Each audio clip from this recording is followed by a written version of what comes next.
Kung paano nyo binaklas, ganito nyo yung kakakabit lang. Una natin sa loob to, ito. Tapos sa loob. Gaganyan na itsura, pwede na ipang sa loob to.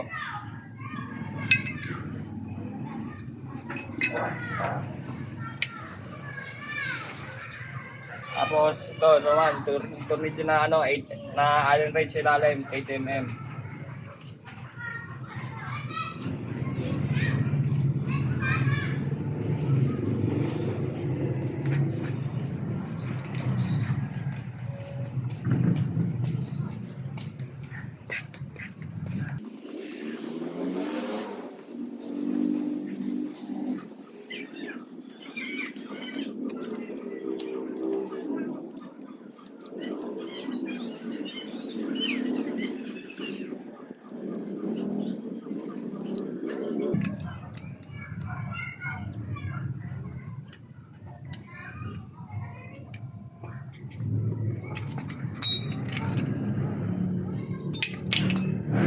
Ayan, sa kabila naman, ganoon din. Pero siguraduhin nyo lang na malinis yung loob niya kasi kapag meron siya mga dumi-dumi sa loob, yun ang nagiging cause ng paggasgas ng ano, ng inner tube natin. Pinaka-telescopic niya. Pasok sa loob. Matanong ko na, mga sigurado malinis. Pasok sa loob.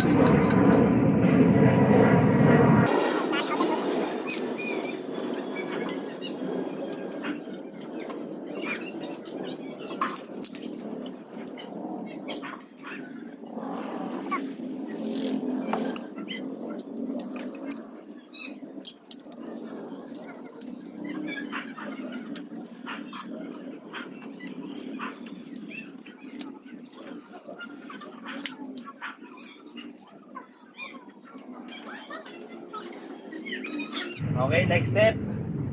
Kakabit na natin yung bagong oil seal niya.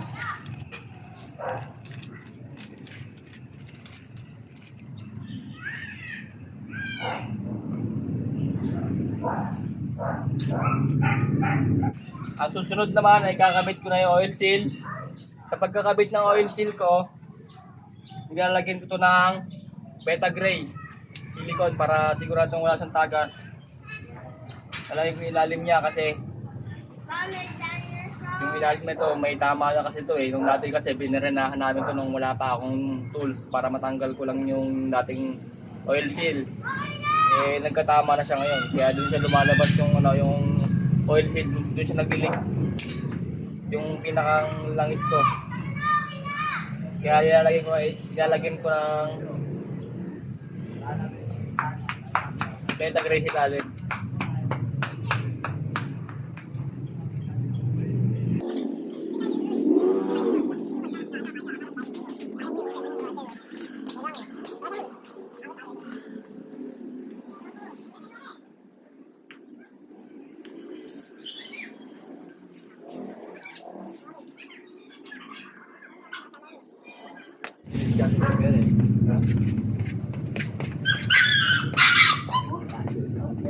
Sa pagkabit naman ng oil seal, kailangan lubog na lubog siya ganito. Ang gawin yung diskarte ganito. Yung lumang oil seal, pasok nyo ganon. Tapos pukpukin nyo lang siya na ano, ganito. Kung anong pwede yung pampukpok yan. Yan. Pagka pumasok na nakita nyo nakalahati na ng lumang oil seal, ganito. Lumang oil seal, tanggalin nyo na yung lumang oil seal. Ngayon, pwede nyo na ikabit yung ano, pinakang dust seal nya. Okay. Same procedure rin siya sa kabila.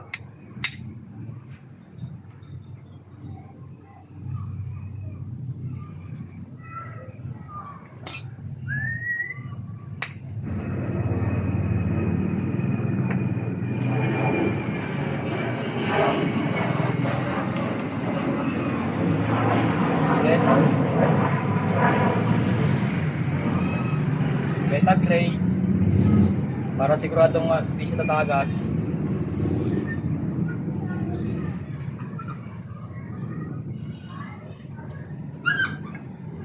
Pilit lang.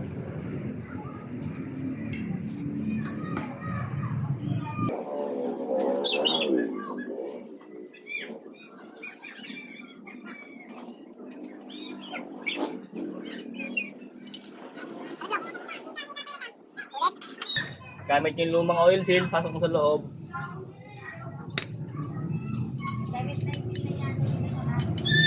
Pwede mo nang pukpukin, pasok sa loob. Ikot-ikot lang para pantay yung pagpasok ng oil seal.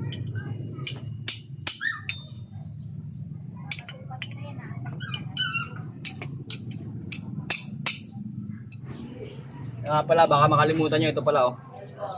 Yung lock ng oil seal. Kasi ako nakalimutan ko, buti napansin ko ngayon. Ito, lock ng oil seal. Kapit ko lang pa ganito. Pinaka-lock ng oil seal niya, nakalimutan ko.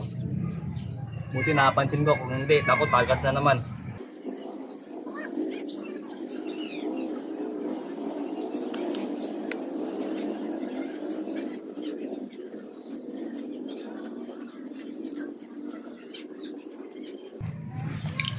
Sa pagkakabit ng lock na ito, meron siyang pinakang labi dun sa loob. Yung lock ng oil seal, kailangan nakapasok yung labi nyo dun.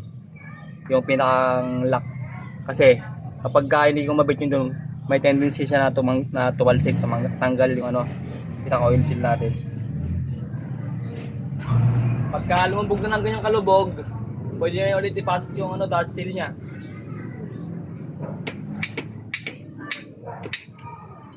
Ngayon, sa paglalagay naman ng pork oil, ito ang kailangan natin kasi kailangan natin ng sukatan. Ang standard na sukat ng pork oil natin ay 60 ml. Ito may sukatan to, may number 60. Hanggang 60 lang tayo. Lalagyan tayo ng pork oil.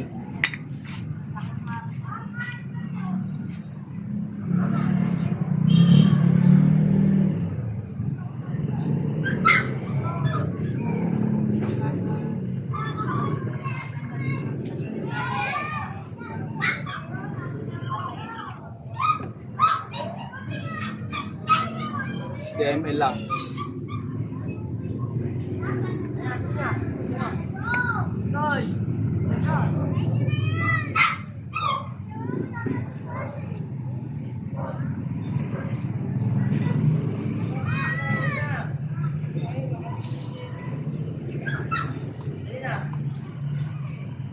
Pagkalagyan nyo ng 60 ml, iangat-angat nyo para mawala yung hangin kasi may hangin sa loob ito eh.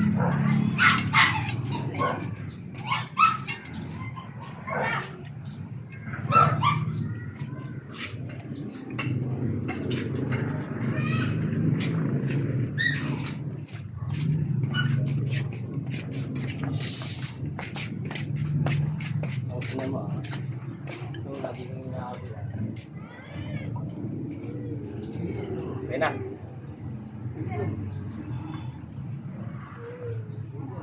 Ngayon, pwede nyo na ipasok yung spring sa loob.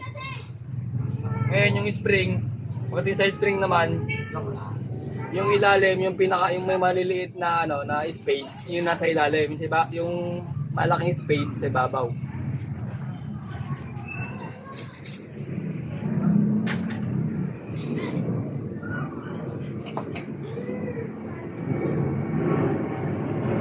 Tapos kabit na natin to.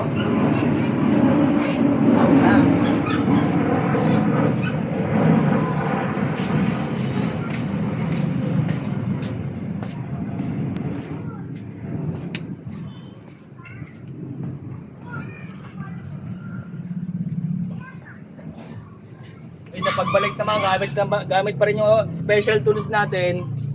Pasok dito pag gano'n, para hindi may hirapan pagkabit ng pinakang lock niya.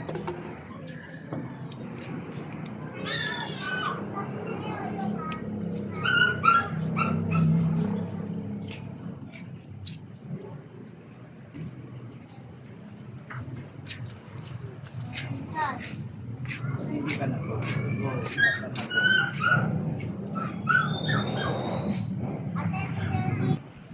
Okay, nakabit na siya. Tanggalin na lang natin. Special tools.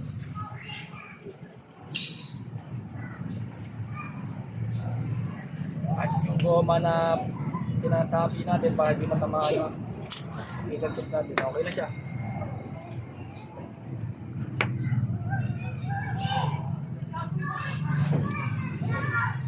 Okay, wala siyang leak.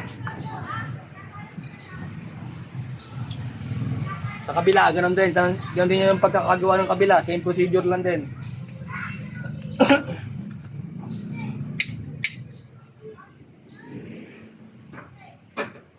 Ulit. 60 ml. 60 ml na pork oil.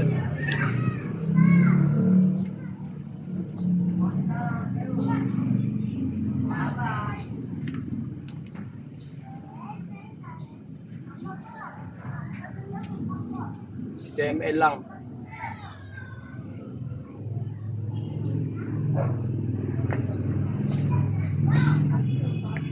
Sa loob.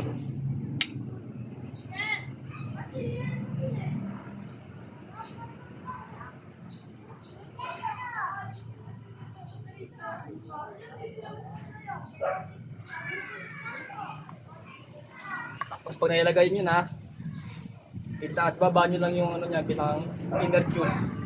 Kasi may hangin yan eh. Para mawala lang yung hangin.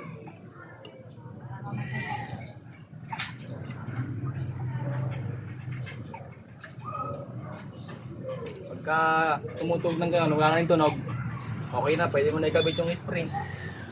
Ulit, yung spring, yung may malalaking space sa ibabaw, yung maliliit sa ilalim.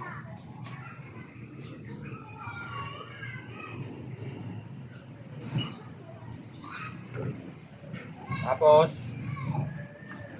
gamit ulit yung special tools. Bali, lagyan natin muna ng, ng interior para hindi magasgasan yung inner tube natin. Tapos special tools. Hindi may hirapan.